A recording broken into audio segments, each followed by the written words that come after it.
everybody. Recording live from somewhere.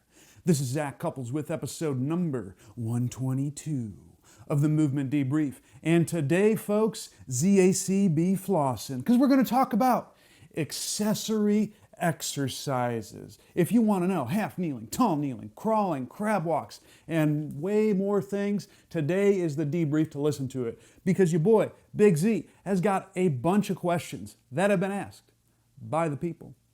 They will be answered for the people by this people right here, fan recognized fan. Without further ado, let's debrief, shall we? The first question comes from Andy. Here's what Andy asks. Is crawling useful for what we are trying to do in the human matrix model? Can't say it any other way. And what about the face-up tabletop position, dead bug, as well as the chair dip position, bear crawl? Great question, Andy. I like and utilize all of these moves, both in a warm-up context and for some of my accessory moves. Let's dive into when each activity is an appropriate thing to incorporate into your programming. First, the bear crawl. For those of you who don't know what a bear crawl is, that would be being on hands and feet with the knees lifted up in the air, and you would crawl in various directions. If we look at the positioning of the movement itself, I think this is a perfect activity for a narrow infrasternal angle presentation who does not have too many restrictions posteriorly. Let me unpack why that is. Let's look at the position itself. I'm in a bear crawl. I'm in 90 degrees of hip flexion and I'm in about 90 degrees of shoulder flexion. Those two positions are going to bias expansion and eccentric orientation on stuff on the front side of the body. And because of the positioning of 90 degrees of shoulder flexion, it does create some degree of structural A to P compression to allow for lateral expansion of the rib cage, thus expanding a narrow infrasternal angle. Let's go into each of those details. First, the lower rib cage. When you are reaching forward, that's going to engage the transversus abdominis, and it's going to compress the posterior aspect of the body because the scapula is going to be a little bit more externally rotated, and you will get some degree of pectoralis major activity, which will compress to some degree, not completely, the front side of the body. If I squish the back side and I squish the front side and I take a breath of air in, my only option is to blow out the sides. That's what we need to do for someone who is a narrow infrasternal angle. We need to get them to be able to bucket handle their lower ribs outward and upward. Any type of forward reaching can encourage that. Now let's look at specific restrictions first in the lower body, and then we'll work our way upstairs in terms of why this could be useful for a narrow ISA. The first layer of compensatory mechanics with a narrow infrasternal angle, we're talking about crawling, is to have a sacrum that is biased more into counter-nutation. Counter-nutation is when the sacrum tips posteriorly and the innominates rotate anteriorly, but because there's more motion available in the lumbosacral complex, the pelvis is going to be relatively more backward than, say, a wide infrasternal angle who's going to be relatively more forward. So I'm counter-nutated. In that situation, when I approach 90 degrees of hip flexion, I am going from a counter-nutated position and my pelvis is starting to move towards a nutation-based position. I have a debrief that I'll link in the show notes, which we found on zachcouples.com/accessory. But the reason why this has to do with how the posterior rotators of the hip change their line of pull and subsequent action on the pelvis. As you go into progressive hip flexion, there is an overall bias towards more sacral counter-nutation, assuming you don't cheat. From about 0 to 60 degrees, the pelvis is going to counter-nutate a bit further, But then when you go from 60 to either 90 or about 100 degrees of hip flexion, the sacrum will begin nutating or moving forward. That nutating action is what your narrow infrasternal angle, who doesn't have secondary compensations, needs. So if I go into a bear crawl position and I'm in 90 degrees of hip flexion and I lift up, that's going to do wonderful things for us in terms of improving the movement mechanics that we need at the pelvis. Now, let's work our way upstairs. If I'm a narrow infrasternal angle presentation, and I want you to think of it this way, and I got this is a great analogy, this like really hit some good pieces for me by Bill Hartman. I'll link him in the show notes as well. But if I'm a counter-nutated bias person because I'm a narrow infrasternal angle, the tendency is going to be for my body to fall backwards if I keep going unabated. So the first compensation someone is going to do is tense or concentrically orient stuff on the front side of the body to upright me. We'll need to do things to expand the front side of the body then. The 90-degree hip flexion is a way to create expansion on the front side of the body, and we can see the same thing at the shoulders. When I approach 90 degrees of shoulder flexion, the scapulae are going to be more externally rotated, meaning there's going to be increased tension or concentric orientation in the backside of the body. If I have concentric contraction on the backside of the body and I breathe in, air's got to go somewhere. So where's it going to go? Well, I'm glad you asked. Air has to go in the front because it can't go as much in the back. So the only option is to push into the front, thus utilizing another good position to improve the dynamics needed for a non-compensatory narrow infrasternal angle. That's why the bear crawl can be incredibly useful. Now, you're probably wondering a couple things. First, well, Zach, you just talked about with the lower rib cage positioning that when I reach forward, I will engage some pecs, which is good to improve bucket handle mechanics, but wouldn't that block my ability to get air in the front? And the answer is it depends on the amount of pec activity that you have. Now, I will agree, if I'm reaching directly forward, you're going to have some pec. But if I am keeping my arms about shoulder width apart, since the pecs are adductors of the humeri, it will likely not be enough pec tension to restrict your ability to get air into the front side of the body. Now, if you did a narrow grip thing, remember back in the day I used to do like a bunch of diamond positions or diamond bears. By the side note, if I ever own a recording company, which of course would be rappers because your boy likes rap, it would definitely be called Diamond Bear Productions. Anyways, when I did this, I would engage a lot more pecs, which did a great job of increasing that A to P compression needed to blow out the sides of the rib cage. But as a consequence, I wasn't getting as good a shoulder internal rotation changes as I would have liked. Then I decided to move to shoulder width apart or even slightly wider. That seemed to give me the best of both worlds. I could take advantage of the posterior compression needed to expand the anterior chest wall, but it also gave me enough anterior compression to allow for me to restore bucket handle mechanics at the lower rib cage. So we're talking about degrees. If you put someone into a bear crawl position and they're just like, whoa, I feel nothing but pecs, you might not get the benefits of chest wall expansion that you so desire. Your only way to know that, though, is by testing. So do a bear crawl, do a couple rounds, and see if you get any favorable changes or not. Even if they feel pecs, but you see a nice change in shoulder internal rotation, is probably a good enough move. Now, the other thing you might be wondering is, Zach, you've mentioned non-compensatory infrasternal angles being good for a bear crawl. What do you mean by that? Here's the issue with a bear crawl. If I am in 90 degrees of shoulder flexion and 90 degrees of hip flexion, I am getting increased concentric activity on the backside of the body, which is good for someone who has mobility there and needs eccentric capabilities at the front side of the body. But what if I have someone who has concentric orientation on the backside of the body? Well, what could happen is you might actually reinforce that and not get the movement changes that you need. Of course, the only way you would know that is by testing. So bear crawl for someone who's a narrow infrasternal angle, who has a loss of flexion, abduction, external rotation based measures, it might not be the first move that you would prescribe to them right away.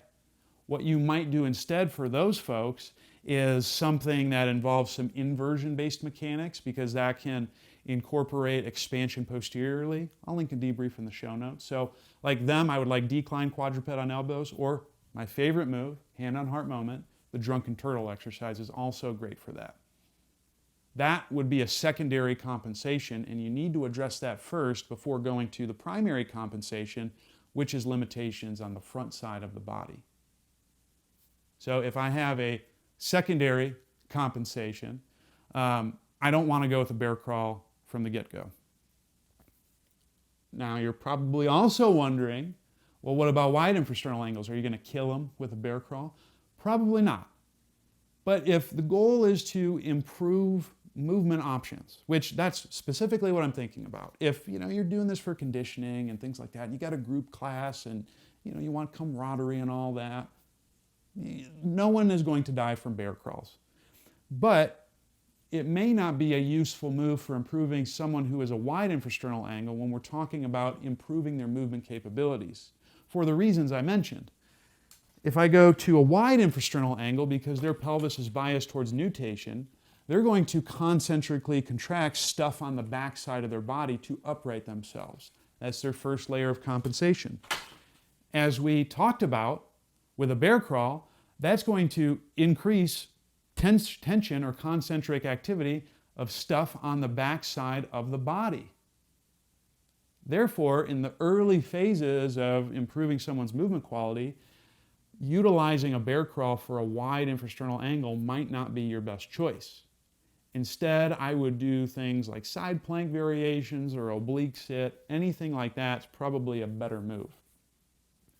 So that's who I would program bear crawls for initially. Think of narrow infrasternal angles, you don't have too much posterior compression, or you've cleaned up the posterior compression and you're ready to drive air in the front. I don't start someone with bear crawls first though. Before I do that, I want to make sure that they can statically hold the position needed to be able to complete a bear crawl. Moves I like, I got a great one from Lucy Hendricks, who I'll link her in the show notes, you should follow her. Quadruped position is great to work this in, but then doing quadruped taps where you're going to one arm support, breathing in, and then going to the opposite arm support.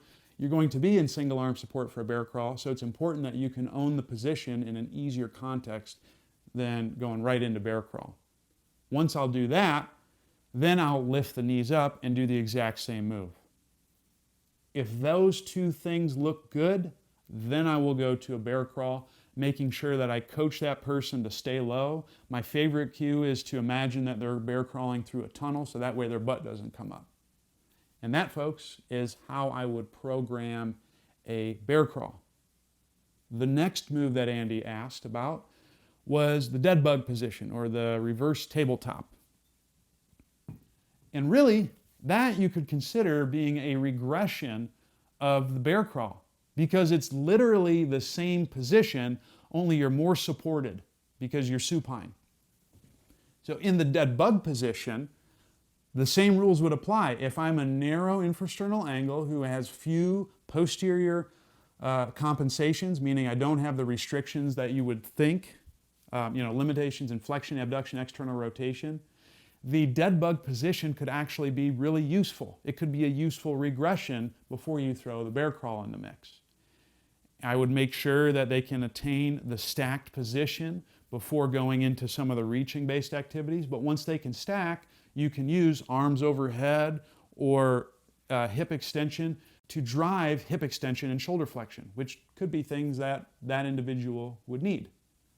Now, if you wanted to incorporate the tabletop position for someone who's a wide infrasternal angle, I would, instead of having the legs up in the air in that dead bug position, I would put the legs on the ground and hook lying, and then you could do a lot of the same actions. Typically, in this case, what I'll do is I'll drive hip flexion as opposed to hip extension, which is normally what you would drive in the dead bug position. And I would start maybe with the arms overhead slightly, because that's going to increase lateral compression, which a wide infrasternal angle needs. And those would be some good times to utilize dead bug exercises if we're talking about improving movement options.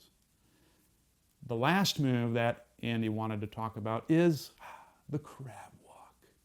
I really like the crab walk. It's a really good move, and the reason why it's a good move is because you can use gravity to increase posterior expansion of the body.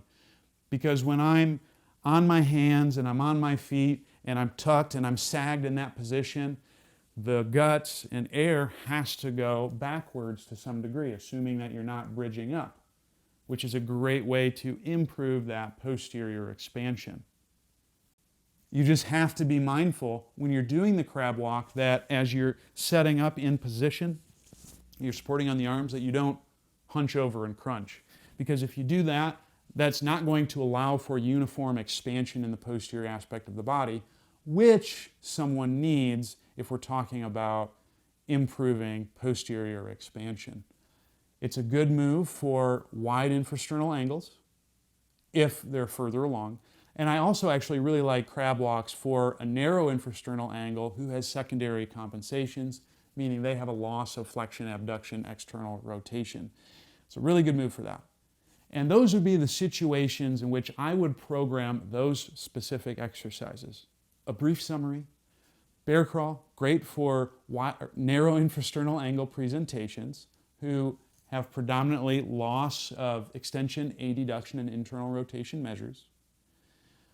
The dead bug position with the legs up, also perfect for narrow. It's like a nice regression from the bear crawl. You could go in hook lying for wide infrasternal angle presentations. And then for the crab walk, I like that for anyone who needs posterior expansion or eccentric orientation in the body, which wide infrasternal angles are great, as are narrows who have secondary compensations, i.e. limitations in flexion, abduction, ER. Just make sure that you're not crunching when you're crab walking. Great question, Andy. Next question comes from Marcel. Here's what he asks. When would you incorporate tall and half kneeling into your programming? Woo, I like this question. It's really good. So tall kneeling, half kneeling. In order to know what we need to improve for tall kneeling and half kneeling, we have to understand the pelvic mechanics that are occurring in this position. With tall kneeling, my legs are at, in theory, about 0 degrees of hip extension. And then I'm going to attain a tucked position while I'm there. If I'm at 0 degrees of extension, if you look at this wonderful article from 1955 by Weisel et al. Yeah, it's old, but it's a classic. It's like Elvis Presley. He's still pretty good, right? But in that article, they demonstrated via X-ray that in standing, the sacrum is biased more towards nutation. Well, all tall kneeling is standing minus the lower limb. So, with tall kneeling, I'm going to have a bias towards nutation in this position, even with the tuck, because it's going to be really, really tough to drive a lot of counter nutation, because as I go into hip hyperextension, there is more relative nutation of the sacrum. So if I have a loss of nutation, which narrow infrasternal angle who hasn't had secondary compensations, it's a great choice because they need to restore that nutation-based position. How would you know? If there's a loss of hip extension, adduction, and internal rotation, tall kneeling is a great starting point for that activity. Moves I like, if you do, and again, another move that I got from Lucy, really good, if you do just tall kneeling goblet holds where you're holding a weight out in front of you, it's awesome. That's a great way to help with that positioning. And it's also a nice way to teach the top position of a deadlift. Because when I finish in the deadlift, I'm finishing in a nutation-based position. If you want to learn more, by the way, I got a good debrief that outlines all about hinging that I talked about last week. It'll be in the show notes. I got you. Tall kneeling, nutation bias, improving movements like that. if you need to work on your hinging skills, is probably a good position to incorporate. You can start with the hold, and then some of my favorite times to employ tall kneeling would be landmine presses or basically any type of reach. Tall kneeling is really freaking hard, so I program that nowhere near as much as I do half kneeling. Half kneeling is money in the bank, and there's just so much variety that you can incorporate with it. What's going on with half kneeling? Well, on the down leg, the leg that you're kneeling on, I still have the same situation. I'm biased more towards nutation in this position because I'm at 0 degrees of hip extension. But what's going on the front leg? Oh, well, remember how hip flexion works in terms of rotation. So when I go from 0 to 60, I have more of an external rotation bias, meaning that the sacrum is going to be more counter-nutated on, in this case, the left leg. But then, oh snap, what happens when I get to 90 degrees of hip flexion, which is the position that I'm in from half kneeling? I actually am beginning to nutate on the left side. So I'm in a counter-nutated position, but the action is nutating, which is kind of wild, right? But when would I need that? Well, it's actually any single leg hinging or things to improve your straight leg raise. That would be prime time to incorporate half kneeling exercises. That's when I'm thinking this person needs half kneeling. And it's a great position to do so. Now, does that mean that if there's nutation happening on the left and the right, how in the heck is half kneeling different from tall kneeling? The reason why half kneeling is different from tall kneeling is because of the relative position of the sacrum. When I'm in half kneeling, even though the action is towards nutation bilaterally, on the 90-degree hip flexion leg, I'm starting from a counter-nutated position on the left-hand side. That's the leg that's going to be at 90 degrees of hip flexion, but then I'm moving towards nutation. So there's less relative nutation on the left leg than there is on the right, meaning that there's still somewhat of a leftward rotation of the sacrum in this position. Now, all that being said, I still think that there could be a useful way to make half kneeling biased more towards counter-nutation. How would you do that? There's one of two ways. You could either, and this is my favorite because it's easy, elevate the front foot and drive some plantar flexion in the foot. If I do that, what's going to happen then is once I eclipse 100 degrees of hip flexion, the posterior rotators now have more of an external rotation bias, meaning that there's going to be greater counter-nutation driven at the sacrum, meaning that you can drive subsequent sacral rotation, in this case to the left. So if you have someone who needs more counter-nutation, they lack a full squat, they can't break parallel in split squatting, they have loss of hip flexion, those would be prime times that you would incorporate a front foot elevated half kneeling position. The other thing you could do is a hip shift in this position. So this might be prime time where I pull the left hip backwards, because that's another way to drive counter-nutation of the sacrum on the left in this case. So the left knee should move backwards, but you're keeping the foot fixed. You could also plantar flex the foot on the flex side. That would be another way to drive counter-nutation. And those would be really the situations in which I would incorporate half kneeling. To summarize your great question, Marcel, tall kneeling, because you're at 0 degrees of hip extension, has a nutation bias, meaning if there's a loss of extension, adduction, internal rotation, it's probably your move to use. It's also a great prep exercise for hinging, because with hinging, there is more of a nutation bias. For half kneeling, there is still a nutation bias on both sides of the sacrum, but less so on the flexed leg. So the rotation of the sacrum is still to the left. You could bias more counter-nutation in half kneeling by either elevating the front leg, plantar flexing the front foot or doing a hip shift into the front side. And if you do those things, you ought to be in business. You ought to have your half kneeling game on fleek, and your accessory moves that you're using to reinforce the positions that you need will get kicked up a notch, Emeril Lagasse style. Awesome question, Marcel. Last question of the day comes from my dear friend Chris. Here's what Chris asks. You did a brief discussion on hanging. I understand the impact of hanging, of providing leverage for the abdominals in the case of a wide infrasternal angle. But can you talk about other implications as it relates to more local tissue impacts on shoulder, upper extremity health, thoracic and cervical positioning, and are the local benefits worth the hanging in the case of someone with a narrow infrasternal angle? This is a good question, Chris. So, hanging. I'm going to talk about the benefits of hanging, and we'll start from the lower thorax and just work our way up in terms of what's going on. For those of you who don't know what hanging is, I got a couple exercises that I'll link in the show notes that I like, but basically all you're doing is you're hanging from a bar and you're just letting your body drop. So you're going to have some gapping at the glenohumeral joint, lots of wild and crazy things. Let's start lower rib cage and work our way up. Now, Chris mentioned that this would be a great move for a wide infrasternal angle. But I could also argue that this could be a good move for a narrow infrasternal angle. Here's why.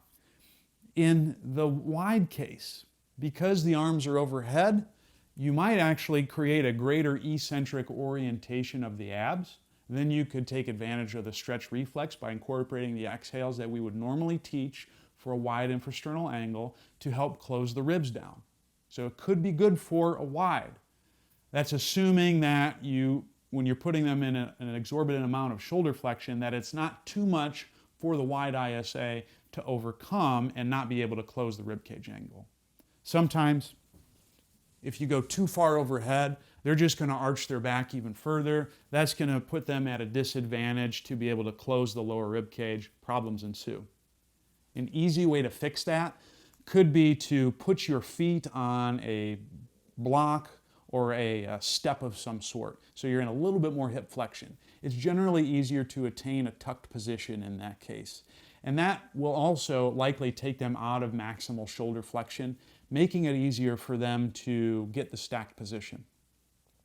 For a narrow, because my arms are dangling, my rib cage is going to be on stretch on both sides, or it's going to be potentially eccentric, which a narrow infrasternal angle needs. So if you breathe and you do the mechanics, just like we've talked about, if you don't know what those are, I got a debrief in the show notes that talks about it. But if you do the breathing the way you should, you will get some increase in bucket handle expansion in that position. I've seen it. I've seen it. So it's a really good move to incorporate for either infrasternal angle presentation. For a narrow, if they're arching their back to get into position, just flex the hips. Give them a little bit of support. If you have someone who's a little bit more advanced, I love one arm hanging in that same position because then you can really drive the lateral expansion of the rib cage that you need. There's one instance in which I would incorporate hanging. So that's lower rib cage.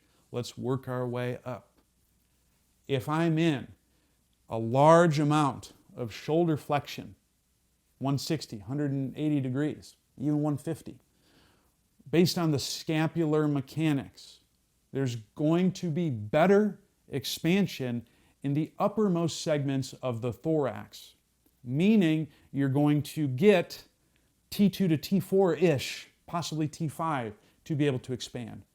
The reason why that is because as I'm approaching maximal shoulder flexion, I have more scapular upward rotation. When I have more scapular upward rotation, that means the downward rotators are on stretch or they're eccentrically oriented. If the downward rotators are on stretch or eccentrically oriented, you'll be able to get better airflow into the areas that they attach. Your big downward rotator on the posterior aspect of the body is your rhomboids. Your rhomboids run from C7 to about T5. Therefore, if those are on stretch, you're going to get greater expansion there. So that's why I say T2 to T4 is usually prime real estate for getting expansion in that specific exercise. The reason why T5 isn't included in that is because there's also an attachment of the trapezius there.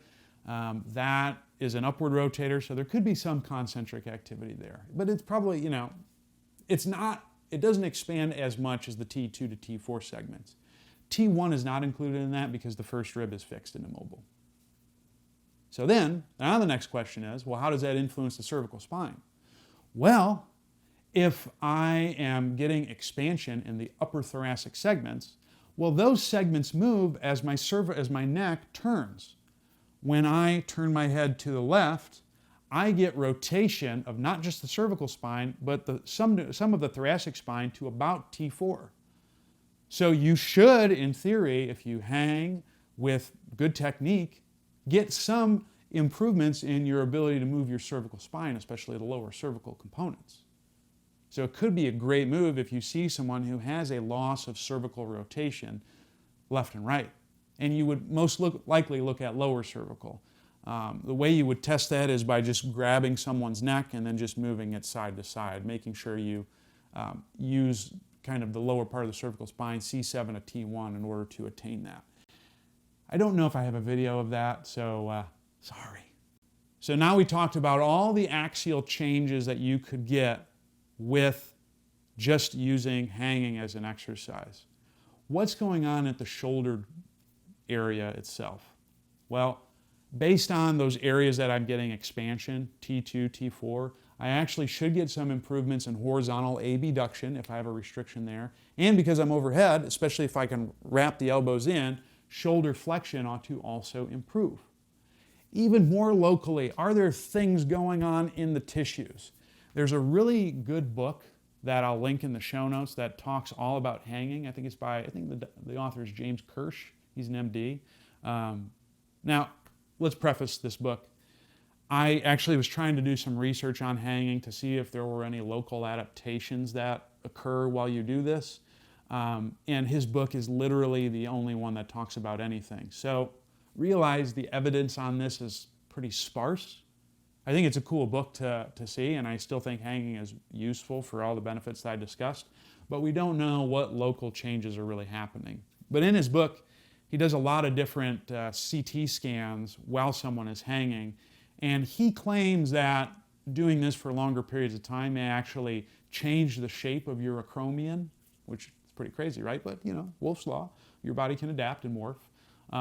And that could be actually useful for someone who has impingement, among other things. And moreover, his CTs, if I recall, do not show that in that position there is an impingement position occurring, that there's still subacromial space is still maintained in the hanging position. And joint traction alone, because you're in that position, you're hanging, there's going to be increased space but in the glenohumeral joint that should allow for better synovial fluid movement, which is needed in order to elicit some of the movement changes that we're talking about, especially if you have someone who has multidirectional restrictions. So those could be other good local changes that happen at the glenohumeral joint just from hanging. So hanging, in my eyes, is a really good exercise. The only real negative for hanging is it's impractical to incorporate at home unless you work with someone who has pull-up chin-up bars. Some of my population does, some of them do not. When I worked in Page America, it was a less physically active population. Your boy was not programming hanging for anybody. Now that I'm working in Vegas, I'm at a gym, Elevate Sports Performance and Healthcare, check us out. I have a little bit more fit population who I help, and they have this equipment. So I can now program this type of exercise more. So that's really the only negative. And obviously, if this movement hurts, you definitely want to check that out too. So to summarize your great question, Chris, hanging is good for either infrasternal angle presentation as long as you can stack. Remember, folks, if you can't stack, don't talk to Zach. It's good for that. It's good for T2, T4 expansion, which can improve shoulder flexion, horizontal abduction, and cervical rotation. And it's a great way to create some gapping in the glenohumeral joint. It may possibly create some structural adaptations at the acromion, but again, the only research that we have to support that is a book, which not peer-reviewed. So I wouldn't hang my hat on that yet. Awesome question. I want to see what this person says. Oh, to follow up on hanging, 612 IVO. How important is the way we turn palms when hanging? Ooh, that's a good one. So I typically do it with a pronated grip. And I think the reason why that I do that is it seems to allow for more scapular movement and is a little bit more comfortable. Supination, palm, like the chin-up position, I could conceive of being more useful for improving pure shoulder flexion, since as I flex my shoulder, there's more external rotation occurring. Supinated position is going to drive more ER. So if you just want to try to improve straight up shoulder flexion and you've cleared up all the other stuff, I think that could be a useful move. It would be really challenging though, so I haven't been incorporating that as much. Because as you're doing a supinated position, you have to ensure that the elbows stay locked in. Otherwise, you're just going to have the elbows flaring out. That's going to be more internal rotation, and you're probably not going to get the shoulder flexion improvements that you desire. So 612 IVO, awesome question. I think that's a good stopping point for us today. I want to thank all of you beautiful, sexy, outstanding people for tuning in. You've been an amazing audience. Hang on, let's get chat. Where would I learn more about things you talked about, like ISA, because I have a hard time understanding what you're talking about? So get shacked. I will link some stuff in the show notes that talks about infrasternal angle. And actually, if you want to learn more, get shacked. Go to my website, zachcouples.com, and sign up for my newsletter while you're there. Because if you're having difficulty understanding infrasternal angle and what the heck that is, there's a free course that I have when you sign up for my newsletter that's called Human Matrix Foundations. It goes into all the relevant anatomy and mechanics that you would need to understand a lot of the stuff that I'm talking about. And that's just the didactic side of things. But you'll also get access to my Common Compensations workbook, which is going to allow you to better conceptualize the movements and the compensatory movements that your people will do when they're moving. And I've really tried to simplify it to either one of two strategies. Either your person's going to do this or they're going to do that. And the this and that are specific biases that we see from a respiratory perspective. So check that out. Also, while you're on my newsletter, you will get access to about 5 hours of talks, some about breathing and some about pain. That's also another way to enhance your understanding. Of course, you'll also get a free acute to chronic workload calculator so you can safely progress loading. And you'll get weekend goodies from me every Friday. So if you want to know like good exercises, the up and up, and what's going on the internet, I got your back. Get shacked. So that's where I would start. And while you're there, if you want to kick it up a notch, you want to enhance your learning even further, or you want to enhance your movement capabilities, I offer some services. The first would be a movement consultation. Yeah, okay, I've done bear crawl, I've done hanging, I've done crab walks, and I'm just not moving better, and you need some help. Well, your boy can help you with that, because maybe you just need to have specific programming that's built for your specific restrictions and expert level coaching to make sure you get the most out of these activities. A movement consultation can help you with that, because what I'll do is I will perform a full body evaluation. We'll see what areas you're restricted, and I'll give you moves designed for you to take your movement capabilities to the next level. And if you want to take that a step further, you want to move better, but you also want to get more fit, you want to see how this applies in a training context, and you're a trainer and you want to know how I would program this stuff for someone like yourself, that's where online training comes into play. You'll get the same great movement consultation, but then I'll write you a 6-week block that respects your movement capabilities, challenges you movement-wise, but also allows you to reach your fitness and health goals. And you'll get a lot more frequent communication on that with me, because your boy is going to be using True Coach. So I'll be able to coach you remotely by checking videos of how you're doing things. We'll have daily feedback. It'll be incredible. So go ahead and check out those two services. If you want to learn how to do this with your clients, maybe you want to get a little bit more in depth on the didactic side of things, or you want me to watch you coach your clients through some of this stuff because you're doing a lot of remote work and you're like, I need some help and I need someone to guide me through the process and pick out some of the compensations that they see. That's where the mentorship program comes into play, because I can do that for you. I will give you feedback and critiques on your coaching. We'll dive into the didactics as much as we need so you can apply this material to your specific population.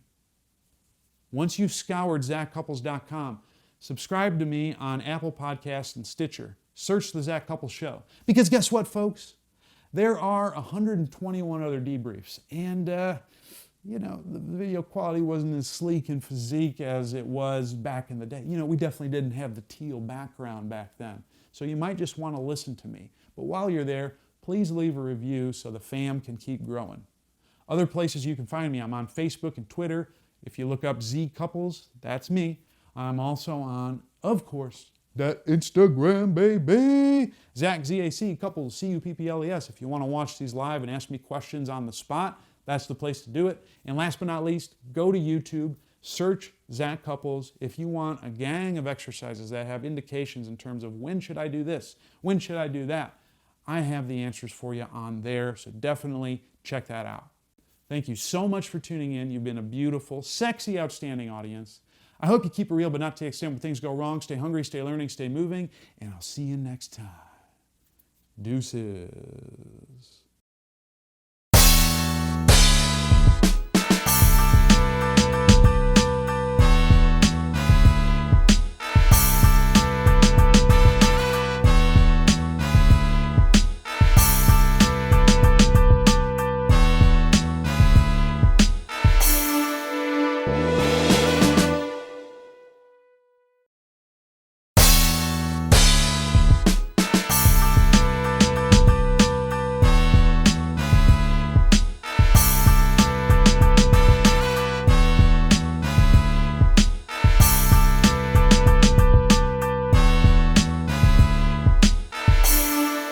Bye.